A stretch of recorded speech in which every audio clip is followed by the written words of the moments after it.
Hi, I'm Scott Kuboff, a personal injury attorney with the law firm of Eybold and O'Brien.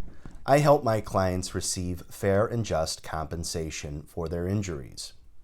One common question I get from my clients, and it really doesn't matter what type of a case it is, whether it's an auto collision, a medical or dental claim, a slip and fall, or a dog bite.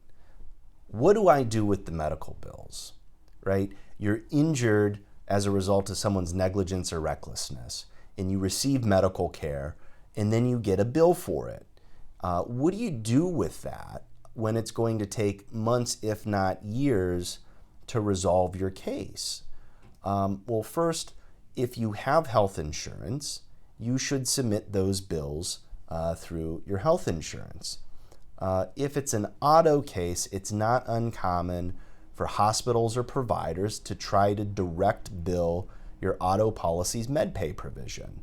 Now, I have another video on that, and I encourage you to take a look at the MedPay video, but you shouldn't do that without first consulting with a lawyer.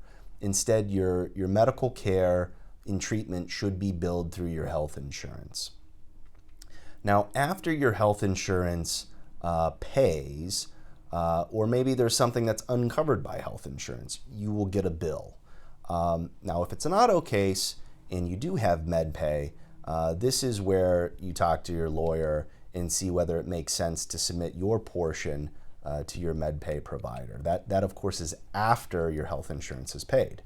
But if it's not, what do you do? Well, there's a couple things. First, if you're in a position to pay it on your own, certainly do so, and keep a receipt or some type of a payment log, canceled checks, credit card receipts, bank statements, some type of evidence showing that you've paid out of pocket. Those are expenses that you 100% can recoup when you present your claim or in a lawsuit. So if you're in a position to pay those expenses out of pocket, absolutely do so. Unfortunately, a lot of people are not in that position, and they can't incur those types of expenses in their monthly budgets.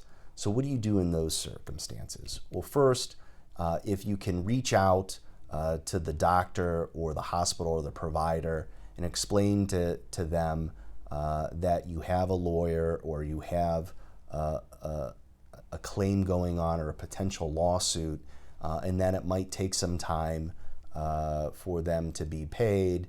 Some are understanding and will actually reach out to the law firm that's handling your claim and kind of keep tabs on where things are going. So I certainly encourage my clients to first talk to their providers to kind of try to keep them at bay.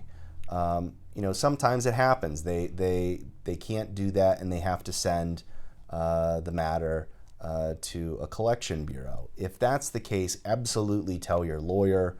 We can send some letters to the collection agency, keep them at bay, and really try to protect your credit history. And it would be the same thing. We would work with them, talk to them, keep them apprised of where things are going so that they don't take any further action against you. If you're still in need of treatment and the doctor or provider is somewhat unwilling to provide that treatment without payment, which is fair, you should contact your attorney, talk to him or her about it. Sometimes it's possible to sign what we would call a letter of protection with the individual provider that would keep them receiving treatment and understanding that payment will come following resolution of the case. I generally don't like signing letters of protection and usually will not do so unless it really comes to a point where my client is not receiving the treatment that he or she needs to receive.